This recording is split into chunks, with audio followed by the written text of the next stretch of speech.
Billy Blue, my knight in shining brindle. Welcome to another episode of A Poet Reads to Write. It has arrived. Welcome to my re-enchantment with the world. I am a very, very excited boy. This arrived this morning. So I'm going to be doing my second nighttime video, but I just couldn't wait. This is the Folio Society deluxe limited edition of Emily Wilson's metrical verse translations of Homer, the Iliad and the Odyssey. Oh boy, I am so excited. This is my re-engagement, the way I reanimate myself with joy and wonder for the world. I've been saving up for this for over 6 months, putting myself on really strict rations, putting aside every dollar I could to get that little sack of cash together that I knew I would need to buy this book. I was waiting and waiting. It went live for sale on August the 12th, and I sat by my phone and by my laptop eagerly waiting because it went live at 4 p.m. in UK time. So for me in the east coast of Australia, that was 2 a.m. So I stayed up all through the 12th of August, got to midnight, and then kept doing my vigil for another 2 hours until it was 2 a.m. And at 1 second past 2 a.m. I was on the website trying to secure my copies. And I think within 10 or 15 minutes, I had finally worked my way onto the channel, the Folio Society channel. It is a little bit more difficult getting onto it via, from Australia. So I was around 10 or quarter past 2 in the morning when I finally got on and I was able to secure my editions. So we'll see what we've got in this box. I have prepared the box ready for opening. So I've done all the cutting and all that sort of thing. I'm sorry, but I don't trust myself. I don't have really good, I've got great gross motor skills. I've played a lot of sport, but I'm not excellent with my fine motor skills. And I don't trust myself to be, working at a box like this with sharp scissors and a Stanley knife to try and open it up so that I can show it to you. I think with all the stress of the camera being on me and everything, I would end up slipping through the box into the very, very expensive limited deluxe edition, the books. So I've done all my cutting and got everything ready, so I hope you don't mind. Here's the box that it comes in. It's actually quite heavy. Oh boy. So you open it up and look at this. Oh my goodness. It is quite heavy. This is the remarkable slipcase. As you can see, what have we got here? The Bronze Age helmet, the hoplite helmet. So it would be, of course, bronze, because this is before the Iron Age. It's hard to really think about that, isn't it? This was all in the Bronze Age. So it would be a Bronze Age hoplite's helmet for the Iliad. And then I think on the other side, yes, we've got the boat, of course, for the Odyssey. And then you've got the wonderful script there, the Iliad and the Odyssey. Homer. My goodness, how do we get into this? It's obviously magnetized, yes? Oh my goodness. I might pull the books out. Look at this slipcase, the Medusa in there. Oh my. And then you've got, oh boy, magical creatures. They are obviously from the Odyssey, one of the magical creatures that Odysseus encounters on his journey back to Greece after the Trojan War finished. I'll have to have a look at that and work out what these magical creatures are. Look at that slipcase. My goodness, look at Medusa. Isn't that astounding? Oh, it's a beautiful magnetized slipcase. Very, very sturdy. I think this will do the job very well. It's going to have to because they're heavy books. And then we have the 2 volumes, of course. So we've got the much larger one for the Iliad. Here's the front cover of the Iliad. And there's the Odyssey, the smaller volume of the Odyssey. Oh my goodness, look at those covers. Look at that. The artwork is breathtaking. Oh my goodness. Oh, I am so excited. I've been waiting eagerly for this to come. Here we've again got the Greek hoplite warriors, the Bronze Age warriors ready for the Trojan War. Oh my goodness, look at this. Oh, it's a beautiful thing. Just the color, everything just comes together so beautifully. Look at these end papers. Marvelous. Oh, the artist, it's the same artist as I showed you before. It's the same artist who they employed to do their deluxe limited edition of Beowulf, of Seamus Heaney's alliterative verse translation of Beowulf. I think it's a perfect artist. His art style really suits this monumental style. And I suspect that the end papers at the other side, yes indeed, are of course different. And on the back of the end papers, we've got, in fact, Paris abducting Helen. What the whole thing was about. Was Helen abducted or did she go willingly? Helen of Troy. She was actually, of course, Helen of Sparta. What a journey. Oh boy. So there's the Iliad. Opening up further past the incredible end papers here.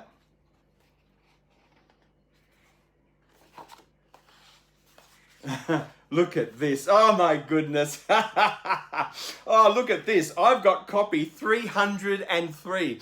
As I said, it would have only been 10 or a quarter past 2 in the morning when I got onto the website and secured my copies. So within just 15 minutes of this going live, they'd already sold over 300 of the 500 copies. And in fact, within 12 hours, all 500 copies had sold. So I was so glad that I did stay up to secure my copies as close as I could for when they went live. Because if I had have waited till Eastern Australia Standard Time the next morning, by the time I woke up, of course, and walked Billy, because the first thing I have to do every morning is walk my beautiful Billy Blue. He can't go to the toilet unless he walks.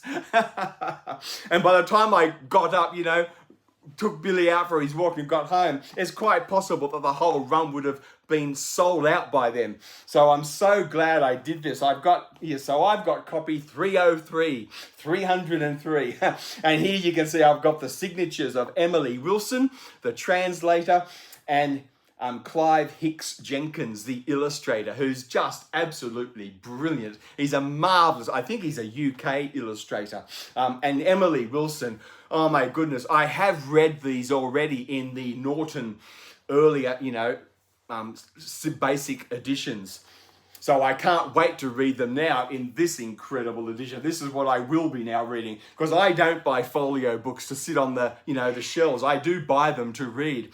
For me, it's part of the joy, because they open so beautifully in the hand. There's nothing like the reading experience of holding this. The quality of the paper, it is the very best Abbey wove paper. It's beautiful paper, feels beautiful in the hand as you turn the pages, and look at how it just sits. It just opens for you beautifully. It's all stitched, hand sewn together. They're just majestic books. So there you go. There are my signatures for Emily Wilson and Clive Hicks Jenkins, and I've got copy 303. Very disappointing, but it didn't come with Homer's signature, and he wrote the whole thing. Oh, there we go. Here's again the front page of the Iliad, translated by Emily Wilson. Oh, it's just marvellous. And then it goes on, and I think, yes, there is a specially commissioned introduction by Emily Wilson for this particular Folio Society edition. So I've got a special introduction and a special translator's note as well by Emily Wilson, really going through her reasons for choosing the type of metrical verse that she did. And I'll talk about that soon. Let me see if I can find some pictures for you. The pictures are going to be, the illustrations are going to be breathtaking. I know this guy's work, as I said, from Beowulf, and oh my goodness, here we go. Athena, oh boy, and Hera, two of the great goddesses. Look at that. Just that monumental illustration style. I think they're brilliant. It is a very similar style. You can tell it's the same person who did the Beowulf work. And here we go. Here's Odysseus fighting alongside with Diomedes. Oh, our first look at Odysseus before we actually get to the Odyssey. Look at that. Oh boy. It's a breathtaking style of illustration, I think. Oh, here we go. Here's the great Hector trying to defend his city from the besieging Greeks. Oh, the noble, the wonderful Hector. If he hadn't had that little brother Paris who caused all of these problems by abducting Helen. Oh, here we go again. A great scene of battle and bloodshed. Has there ever been a book, an epic poem that so, in a sense, revels in violence and bloodshed? The whole thing of the noble death, the soldier's death. This book really is, every page is just reeked in blood, isn't it? As bodies are literally turned inside out at the point of those arrow shafts or of the bronze blades, the bronze spears. Oh my goodness, there is just so much bloodshed in the Iliad. The Iliad can be quite a difficult read, can't it? In many ways, you can look at the Iliad because, of course, it doesn't tell the whole story of the Trojan War. A lot of people, when approaching the Iliad for the first time, they get very bewildered by the whole thing, because it doesn't start in Greece with the, assembling, the collecting together of the Greek navy and of all the city-states coming together under the great King Agamemnon from Mycenae. It doesn't start with any of that, with the sacrifice of Agamemnon's daughter, the sailing across the Aegean to Troy, and the beginning of the siege. None of that is there. This whole thing happens just in a very short space of time, around 2/3 of the way through the war. So the Iliad by Homer also doesn't have the end of the Trojan War. There's no wooden horse. None of that, of course, happens in this. In this book, in Homer's The Iliad, as I said, it's concentrated into a very short period of time, about 2/3 of the way through the 10-year siege of Troy.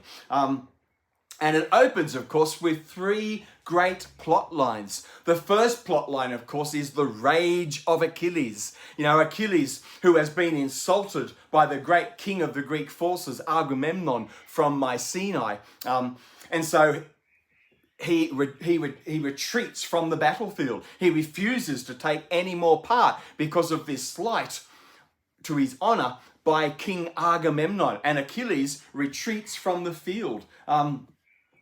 And of course, for a short time, for a long time, while he's retreated from the field, things go very, very badly for the Greek forces, don't they? And for a long time, the Greeks are actually losing this siege.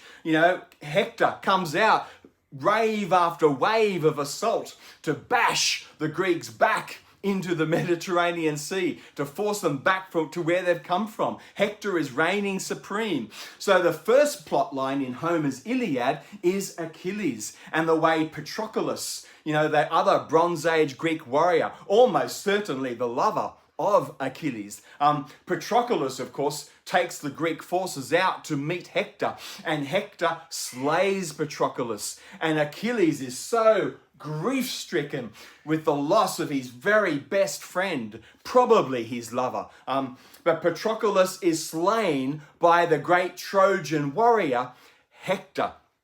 And so that leads, of course, to the great rage of Achilles, doesn't it? And Achilles re-enters the battlefield and slays. He loads the bodies up like a dam wall, pushing back the waters of the Hellespont. It's an amazing, oh my goodness, the rage of Achilles is just him wading through blood, all of it shed by him in revenge for what Hector has done to his lover, Patroclus. It's an amazing thing. So that's the first plot line.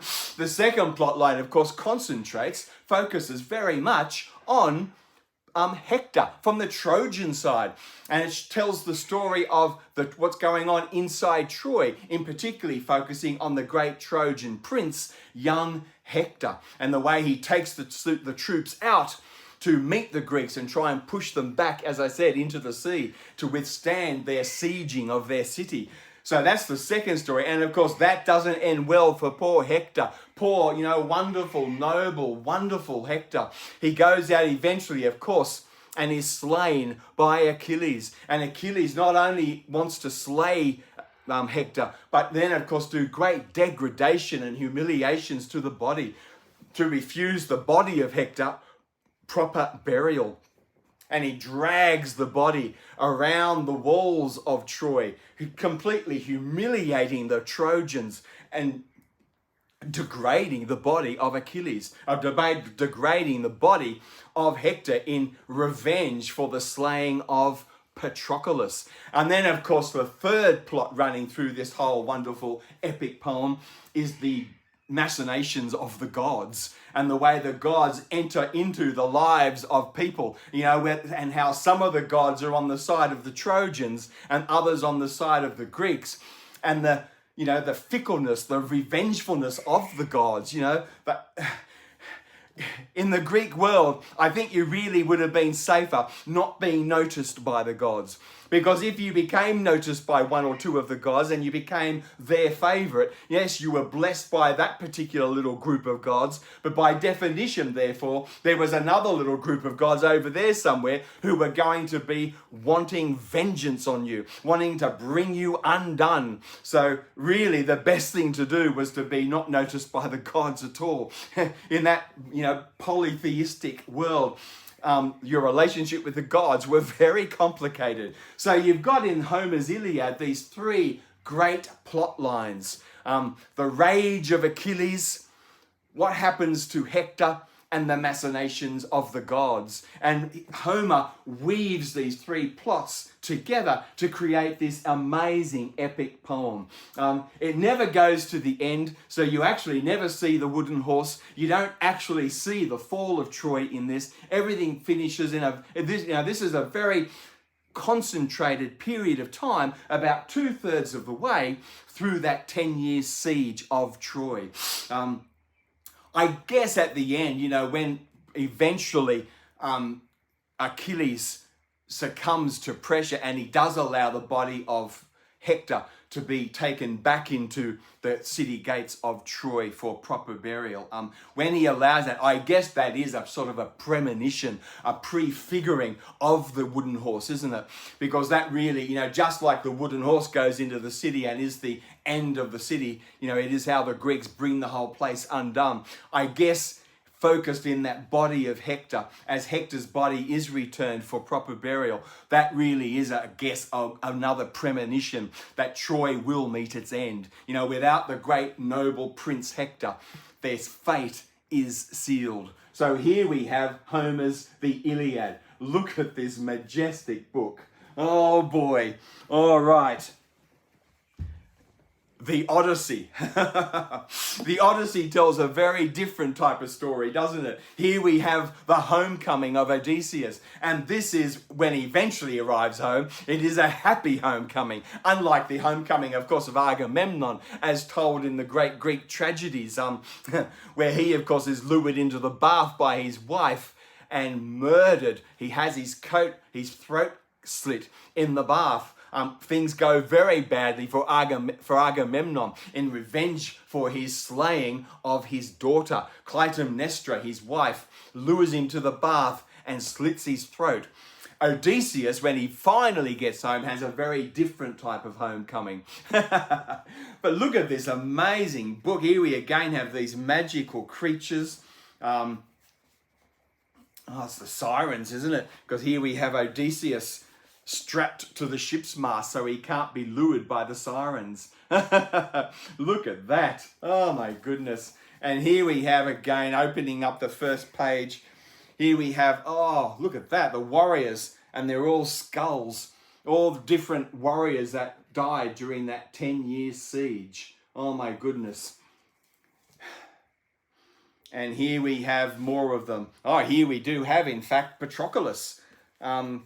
Here is Patroclus and Theseus, Heracles or Hercules, and they are again, as you can probably see, all skulls. The terrible cost of war.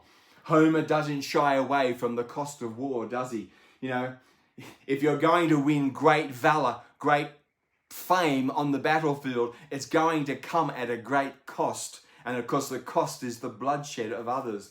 These books know so much bloodshed. So opening up the Odyssey past the wonderful end papers. No, there's no signatures this time. The signatures are only in the Iliad. So here we get the Odyssey. Here we have translated by Emily Wilson and all the details, illustrated by Clive Hicks Jenkins, as I said before. And the focus on this is going to be very much. And here we have another introduction and a note on this particular translation. I think they were especially commissioned by Folio for this particular edition. So I'm looking forward to reading it. I've already read and seen quite a bit of stuff by Emily Wilson where she talks about these translations. So I'm interested to see what she does for this particular edition. All right, to show you again some of the remarkable double spread page illustrations. Oh, here we go. Here's Athena and Nestor. Oh, look at that. It's a monumental, it's a terrific illustration style, I think. It really captures so well the style of this type of epic poem. Whoa, all right, more beasts, more monsters. The Scylla that Odysseus has to navigate his way around before he finally gets home to Penelope. Oh, he's such an interesting person, isn't he, Odysseus? Such an interesting warrior. You know, known for valor. He was a great Bronze Age warrior on the battlefield as well.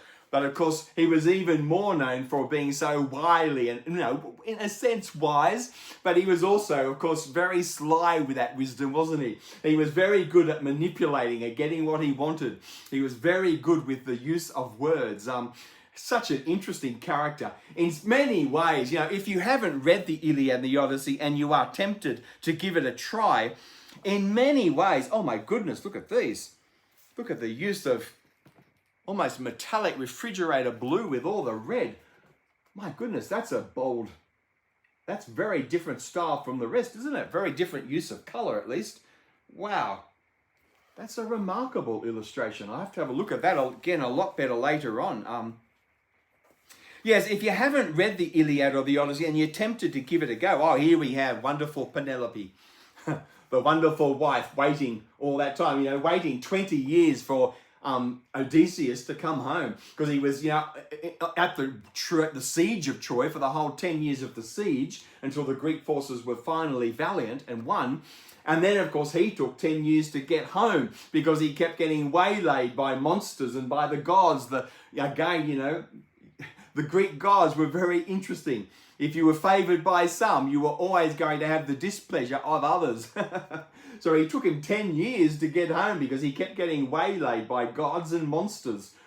So in many ways, as I was saying, if you haven't read the Iliad and the Odyssey, in many ways, it's probably best to start, I think, with this one, with the Odyssey. I think this is probably, it is shorter, and it is also a more interesting story in terms of all the battles with gods. And, if you love fantasy literature and you love that engagement, with warriors and with a quest and with, problems with monsters and the overcoming of monsters, the battles with monsters, this has all of that going for it. This is probably, I think, a better place to start. And you don't need to have read the Iliad first. They're completely different stories. This story simply tells the homecoming of Odysseus. So the war has finished, the Greeks are victorious, and this is simply focused on Odysseus's homeward journey and that 10-year journey to finally get home as he battles one monster and one god after another. Or the quest, it's a great quest story.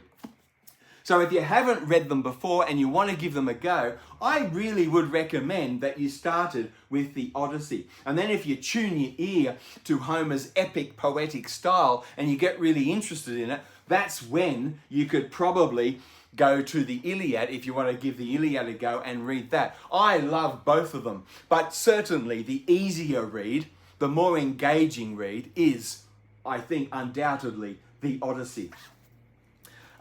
Emily Wilson, it's really interesting. When she's done this, she's decided to write the whole thing in iambic pentameter, in what we would call blank verse. So it's not rhymed, but she's wanted to write the whole thing in iambic pentameter. So, it is that ti-tum, ti-tum, ti-tum rhythm, if you like, that regular rhythm of soft syllable, loud syllable, soft syllable, loud syllable. Ti-tum, ti-tum, ti-tum. So there's no rhyme, but there is this regular iambic rhythm going right through the line. So every line is of 10 syllables.